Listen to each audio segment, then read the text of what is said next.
Well, he is accused of sending sexually explicit text messages to a young man he was supposed to be mentoring and grooming him for sexual advances. And today, former Detroit City Council President Charles Pugh's civil trial started. 7 investigator Jonathan Carlson is covering this trial, and he joins us live at the federal courthouse with the details on this. Jonathan?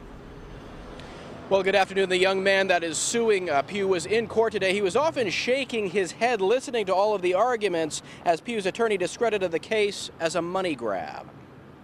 Inside federal court today sat a young man seeking a civil judgment against former Detroit City Council President Charles Pugh. His attorney alleging the young man was sexually groomed by Pugh from the age of 17 and enticed into sexting at 18 while Pugh was a mentor with Detroit Public Schools. No crime was committed here. The plaintiff was of age, but his attorney is hoping a jury overlooks that and sees a person in power taking advantage of a powerless mentee. Meanwhile, attorneys for DPS argue the correspondence between the men, however inappropriate and sordid, took place off school grounds, and they were unaware of what was taking place until the 7 Action News investigators reported it.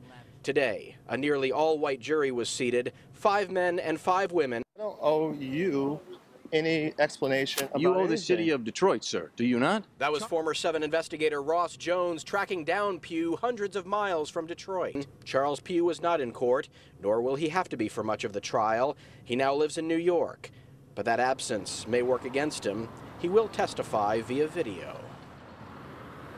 And evidence will be presented at 8 a.m. tomorrow morning. We're live downtown. I'm Jonathan Carlson, 7 Action News. All right, Jonathan, we'll stay on and thank you much.